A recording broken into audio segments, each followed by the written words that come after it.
नमस्कार, नवीन व्हिडिओमध्ये तुमचं सहर्ष स्वागत। तर आजच्या या व्हिडिओमध्ये आपण पाहणार आहोत टोमॅटो मेथी ठेचा कसा बनवायचा आहे। त्यासाठी व्हिडिओ शेवटपर्यंत पहा। तर सर्वात आधी आपल्याला गॅसवरती कढई गरम करून घ्यायची आहे। कढई गरम झाल्यानंतर त्यामध्ये अर्धा माप तेल ॲड करायचे।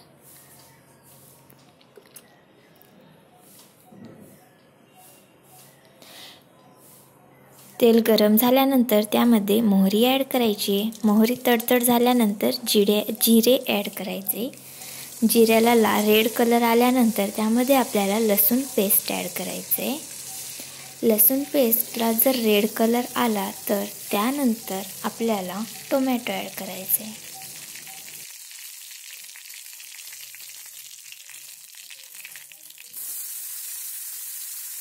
तर इथे आपण टोमॅटो ॲड केलेला आहे।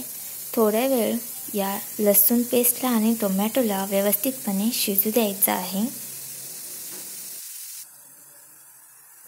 आता यामध्ये थोडासा कढीपत्ता ॲड करायचा आहे।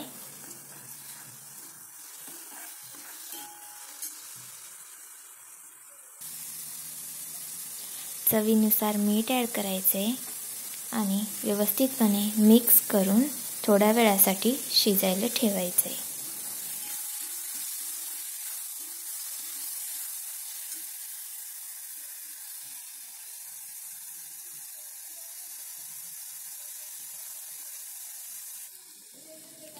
वरून आता आपण याच्यावरती परात झाकून घ्यायची, कारण वरून झाकल्यामुळे मधात टोमॅटो हे व्यवस्थितपणे शिजून जातं। परात काढून पहा टोमॅटो शिजलेत का। बघू शकता आपले टोमॅटो हे व्यवस्थितपणे शिजून झालेलं आहे, नरम झालेले आहेत।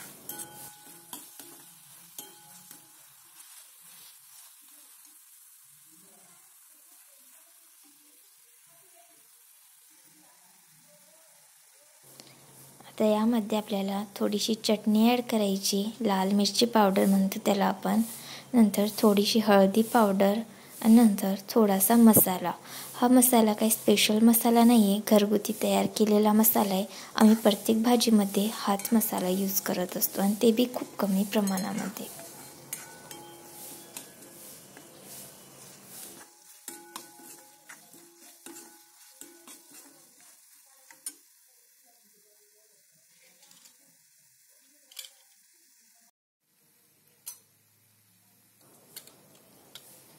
थोडासा शेंगदाण्याचा कूट ॲड करायचे आणि नंतर थोडासा कराळू कूट ॲड करायचे।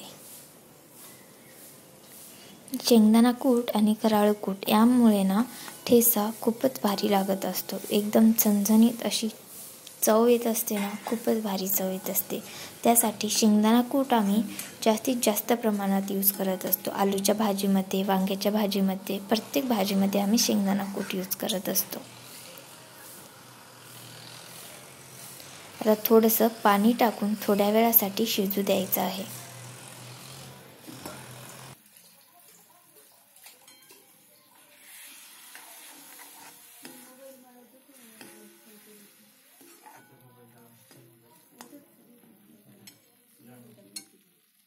पाणी आटल्यानंतर त्यामध्ये मेथीची भाजी ही कट करून ॲड करायची आहे।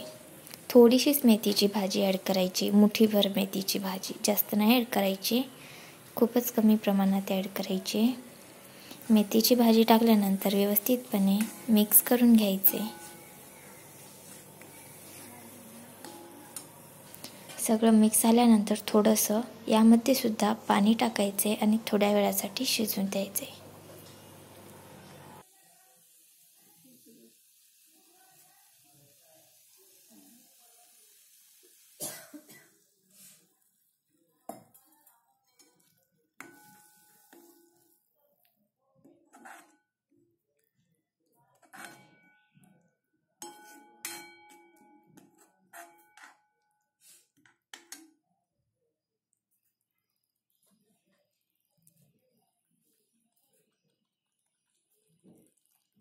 पाणी आटेपर्यंत शिजू द्यायचं आहे।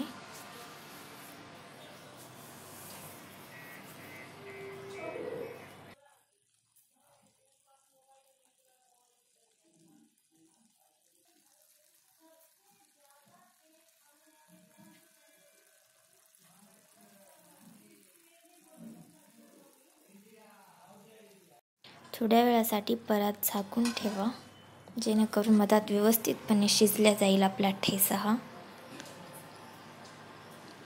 थोड्या वेळानंतर परत काढून पहा, ठेचा आपला शिजलेला असेल। बघू शकता अशा प्रकारे ठेचा आपला शिजलेला आहे। थोडा वेळ शिजू द्या, त्यानंतर गॅस बंद करून टाका।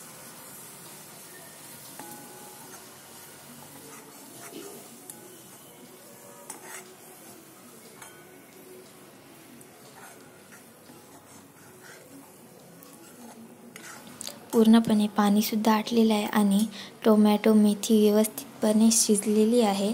तर अशा प्रकारे आपण मेथी टोमॅटो ठेचा हा बनवू शकतो आणि हातावरच्या पोळीसोबत हा ठेचा खूपच टेस्टी लागत असतो।